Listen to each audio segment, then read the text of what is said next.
Yes, I think we have success. I Oh, good. am.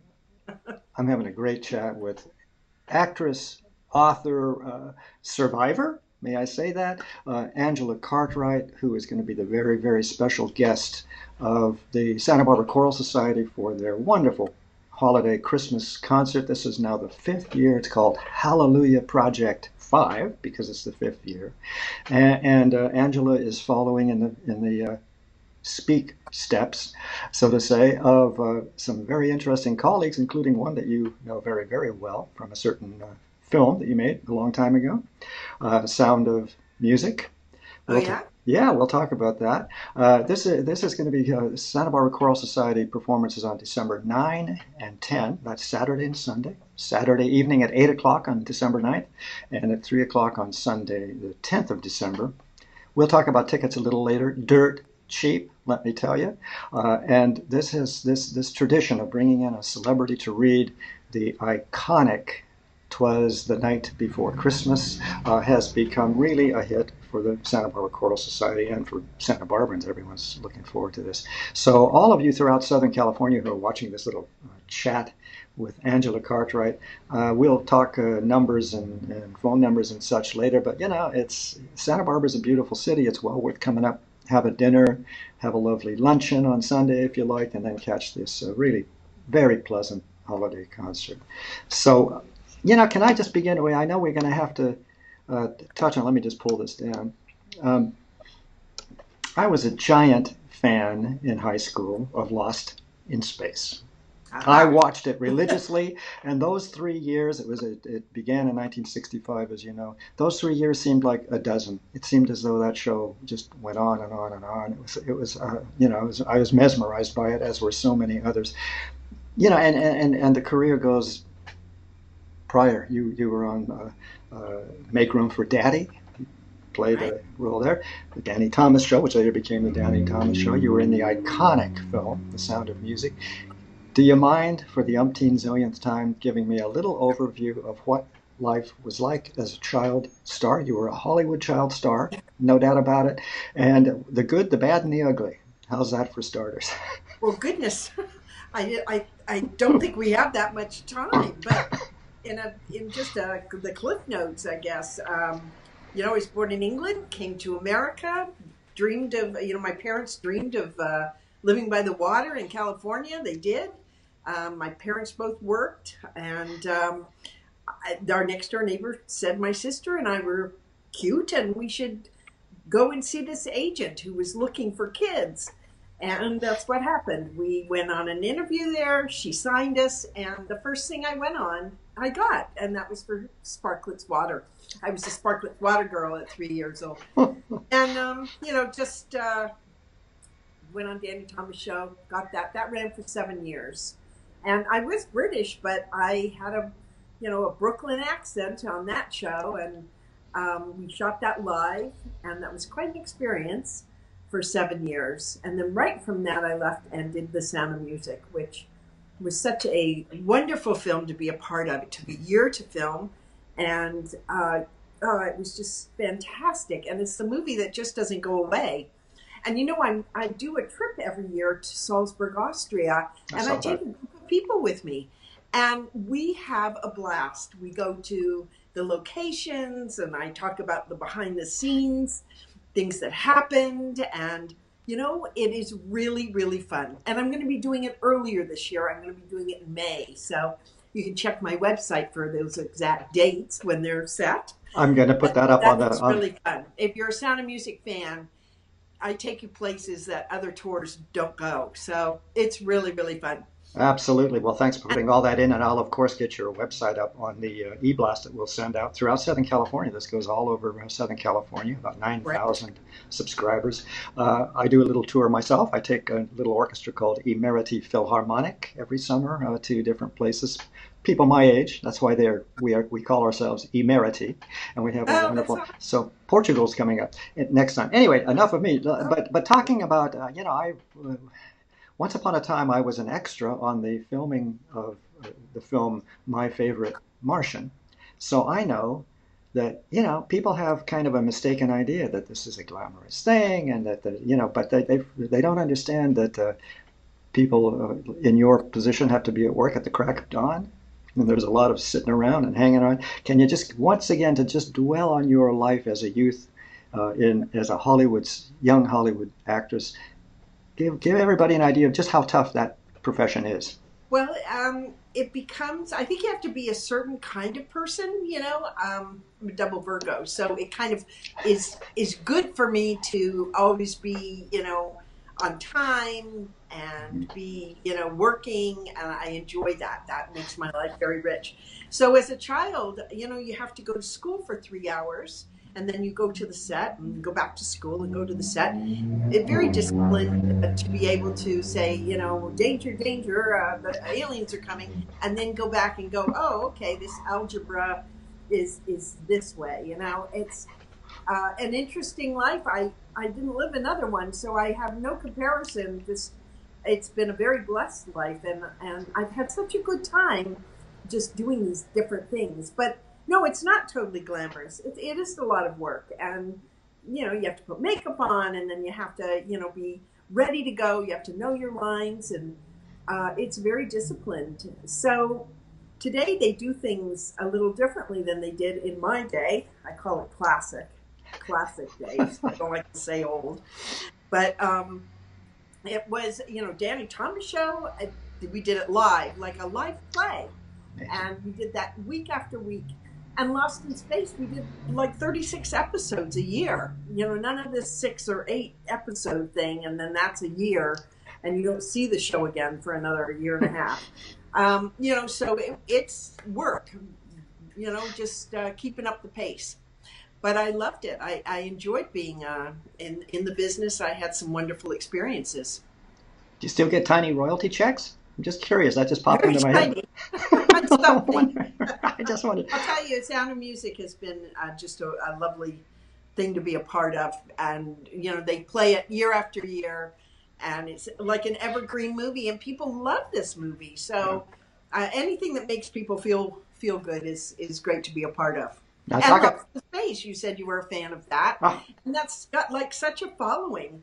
And it really inspired people to go into space or the sciences, or it was such a time of grabbing people's imagination, I think. Yeah, and that was the time, the 60s, John F. Kennedy, the launch, the determination to put a man on the moon, all that good stuff. The timing couldn't have been better. Now, let's just talk about Survivors just a little bit longer. The idea is, you are way more than in your life than just an actress, as you know very well. You're an author. You're a visual artist. You're a photographer. Talk about making the most of your life. Give everybody that's watching this a little idea of just how busy and how diverse is your artistic life. Well, it is very busy, I must say. I try to make the most because this is the only life I have this time round. And so I want to fill every moment that I can. I am an artist, and I find great satisfaction in doing that. I also have 3 grandkids that I'm very much a part of their life, and I love that. That's fantastic. Those are the things that have been kind of keeping me busy lately. And I also have been doing books. I did Styling the Stars, Lost Treasures from the 20th Century Fox Archives, which I don't know if you've seen it or not, just came out in paperback. It's a great gift because these pictures were never meant to be seen by the public. They're behind the scenes. They were continuity photographs that are shot of every single actor before they start shooting so that wardrobe and hair can match for another scene. And so people were never meant to see that. And I had this idea. I knew these pictures were out there. I'm a lover of photography. I have been a photographer for years. And I got permission to go into the archives, and took 2 years to put that book together. I did it with Tom McLaren, who's great with organizing and the numbers, and that was fantastic. Going through the files that were all dusty and everything. Some pictures hadn't been seen for like 30 years. So if you love old Hollywood, fantastic pictures of almost every star that was at 20th Century Fox. Give me the title once more for everybody. It's Styling the Stars, Lost Treasures from the 20th Century Fox Archives. And I Fabulous. have to sell that on my website signed, but you can get it at bookstores or Amazon. Yeah, and I'll put up your website as I mentioned earlier. And I do remember I was amazed. I'm just a musician. I'm just an orchestra conductor. I don't know from Hollywood, but during that little stint as an extra, this business of continuity shots, I had no idea that someone would run around and take zillions of pictures at the end of a scene, for example, or when they shut down the cameras, in order to be able to return to that exact look, style, Yeah. I moment. mean, something's like unbuttoned or a hat's tilted a different way, and then you go into another set and it doesn't match. It really jars you. And a lot of times people don't understand why this is bugging them, and it's because lack of continuity. Actors are also responsible for matching. That bugs the heck out of me. If, like, their shirt is up, their shirt is off, the bandage is on, the bandage is off, and it's like, whoa, who's paying attention here? Yeah, So yeah, it's something near and dear to my heart. fascinating, I and enjoyed they're writing that. And fascinating we and also did the book with Bill Mooney from Lost in Space, Lost and Found in Space, which the idea of getting these archival photographs, we were able to go into the archives of Lost in Space and find a zillion pictures that had never been seen before. But Bill and I just started to think about when we were shooting and our memories, and we started jotting it down, and oh my God, so much stuff came up. It was just a blast doing that book. and what a treasure trove, as you've said, of shots that nobody's ever seen before for both these Well, you books. love Wonderful. you love that show. There's some real funny stuff in there. There's just our memories, and that's a really cool book also, Lost and Found in Space. Let me throw in a little more details about the concerts coming up with Santa Barbara Choral Society. Joanne Wasserman is the artistic director and conductor, and it's going to be your typical Hollywood. Your typical holiday, I meant to say, concert with The First Noel, White Christmas, Joy to the World, all those wonderful works for chorus, A Christmas Carol, all that good stuff with the San Marcos High School singers, and there's going to be a bell choir. I mean, it can't be any more Christmassy than that at the, by the way, historic Lobero Theatre in downtown Santa Barbara. Once more, dates are 8 o'clock, December 9th, 3 p.m. on Sunday, December 10th. They're going to, the chorus and orchestra, there will be an orchestra along. By the way, it's a wonderful orchestration behind you for the reading of "Twas the Night Before I Christmas." know. I've just got to break in for a second Sure. because I had never done this before, and I love the idea, of doing things I had never done before. And it was somebody actually on my Sound of Music tour that was associated with this, and she came to ask me if I would be involved. One thing I love is Christmas. I love the tradition of Christmas, and this is, to me, one of those things that you can go to with your family, and really is what it's about. It's not about the material stuff. It's more about the feeling, and I love that. It's so family oriented, and it is so beautiful to just sit and listen to those fantastic Christmas carols. It's so exciting. I'm very excited too. And of course, there's also, because the Choral Society has been around for 70 years now. It's one of the major choirs in this region. Of course, there's going to be the Hallelujah Chorus. So Oh yes, get, hallelujah. get ready. And Vivaldi's Gloria, a wonderful piece of wonderful classical music, very famous piece by Antonio Vivaldi, Gloria. Now let's just go back. Let me go back a little bit. Check around. Oh, by the way, ticket prices for everybody: $25. Give me a break. It's really 25 bucks. great, and it's also such a beautiful city too. So you can really enjoy your time there, and make it like a little weekend. Children 7 to 17, $7. Give me a break. That's incredible. And if you want to go fancy pants and do the concert reception after each of these performances, $70. All you can eat and drink, I think would be a good way of putting it. But let's have a little look at your predecessors. Let me find them here. Hang on, got to have a little search. In the reading, this is Shirley Jones did it last year. that's right. Is that right? Yes, Fanny Flagg, Right. comedian and author, brilliant. I love her book. Her novels are just brilliant. Who else? Let me see. Stephanie Zimbalist. Hmm. So you're in pretty good company, all of you. I know, it's awesome. So tell me, Now, I know you can't, but it's kind of like a pop singer or any singer singing something that everybody in the audience knows every word to. Very, very dangerous, very scary stuff. Have you? Can you divulge anything about whether you've had a chance even to look at the piece yet? Whether you have any idea about how you might twist it just to touch that reading? Oh, the reading, I think, it's such a brilliant poem. I grew up on it. We read it every Christmas. I read it to my kids every holiday. My grandchildren are going to be sitting while Grandma reads it to them on the Sunday performance. Oh, They're quite young, so that being 3 o'clock in the afternoon when this whole event is going to be perfect.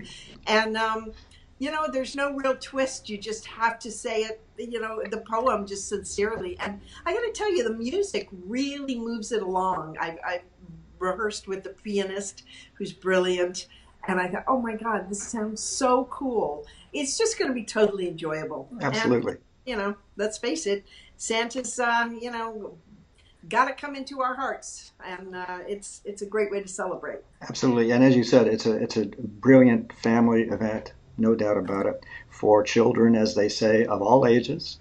Let me just make sure I haven't forgotten anybody. I think I've found this now.